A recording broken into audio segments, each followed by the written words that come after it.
एक बार भगवान बुद्ध सभा में प्रवचन दे रहे थे। वहां उपस्थित सभी लोग भगवान बुद्ध के प्रवचनों को बड़े ध्यान से सुन रहे थे। तभी सभा में से एक व्यक्ति खड़ा हुआ और बोला, मुनिवर, मैं बहुत बड़े संकट में हूँ। मैं रोज ही दुखी रहता हूँ क्योंकि मुझे लगता है मैं आज तो खुश रह लूँगा, पर मेरे कल का क्या होगा।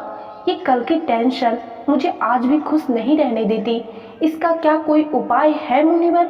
भगवान बुद्ध मुस्कुराए और बोले, ये सत्य है, हर दुख का निवारण है। तो व्यक्ति बोलता है, वो कैसे मुनिवर? तो भगवान बुद्ध बोले, मैं तुम्हें एक कथा सुनाता हूँ, इसे बड़े ध्यान से सुनना। बहुत समय पहले की बात है। एक जादूगर लोगों को जादू दिखाता और हंसाता। धीरे धीरे जादूगर फेमस होता गया और उसकी चर्चा राजमहल तक जा पहुंची। तो राजा ने भी उसे जादू दिखाने के लिए बुलाया। जादूगर ने सोचा, बड़ी कमाई करने का अवसर आ गया है।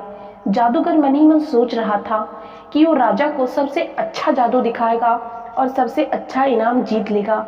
ये सब सोच ही रहा था कि वो राजा के दरबार में पहुंच जाता है। जैसे ही वह राजा के दरबार में पहुंचता है, वो सोच में पड़ जाता है कि आखिर कौन सा जादू दिखाऊं। सारे जादू तो मैं दिखा चुका हूँ, आज कुछ नया करता हूँ। और जादूगर ने राजा का मुकुट ही गायब कर दिया। जैसे ही मुकुट गायब हुई, सभी दरबारी हंसने लगे और राजा को अपनी ये तौहीन लगने लगी और वे गुस्सा हो गए और उन्होंने अपने सैनिक से कहा, इस जादूगर को 7 दिन के लिए काल कोठरी में बंद कर दो और 7वें दिन इसे फांसी दे दो। जैसे यह बात उसकी पत्नी को मालूम हुई तो वह रोती बिलखती हुई अपने पति से मिलने आई और उसने देखा तो जादूगर मुस्कुरा रहा था। उसकी पत्नी बोलने लगी, तुम पागल तो नहीं हो गए हो? 7 दिन बाद तुम्हें फांसी दे दी जाएगी और तुम मुस्कुरा रहे हो। जादूगर ने कहा, तुम चिंता क्यों कर रही हो? अभी तो 7 दिन का समय है, अभी मुस्कुराओ, खुश रहो, सब ठीक हो जाएगा। ये बात सुनकर पत्नी को लगा, यह पागल हो गया है, मौत को सामने देखकर बौखला गया है। यह सब देखकर और सुनकर पत्नी वहां से चली गई और वह रोज उसे मिलने आती और वह रोज कहता, आज 5 दिन बचे हैं, आज 4 दिन बचे हैं, आज 3 दिन बचे हैं और अंत में फांसी का दिन भी आ गया। राजा आखिरी बार अपने घोड़े पर सवार होकर जादूगर से मिलने गया। जादूगर ने जैसे ही राजा को देखा, उसके दिमाग में एक आइडिया आया। जैसे ही राजा उसके पास पहुंचे तो जादूगर जोर जोर से रोने लगा। तब राजा बोला, उस दिन तो मेरा मुकुट गायब कर रहा था, जादू दिखा रहा था और आज फांसी है तो रोना आ रहा है। तब जादूगर ने कहा, नहीं महाराज, मैं मरने से नहीं डर रहा हूँ। मरना तो एक दिन सबको है।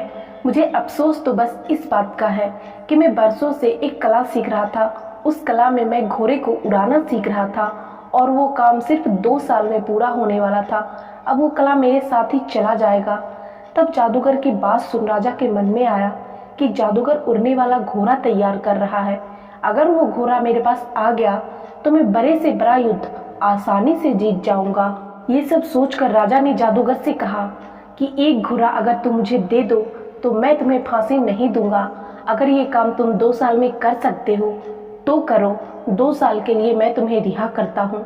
जादूगर वहां से सीधे अपने घर गया और देखा कि उसकी पत्नी रो रही है और घर में मातम का माहौल है। जैसे ही पत्नी ने उसे देखा, वह खुश हो गई और जादूगर से पूछा, राजा ने तुम्हें क्यों छोड़ दिया? तब जादूगर ने कहा, एक शर्त पर छोड़ा है, मुझे 2 साल में एक उड़ने वाला घोड़ा देना है। यह सुनकर पत्नी फिर गुस्सा होने लगी और बोली, तुम पागल तो नहीं हो गए हो? ये फिर कैसा वादा करके आए हो तुम? कहाँ से लाओगे उड़ने वाला घोड़ा? ये तो हो ही नहीं सकता।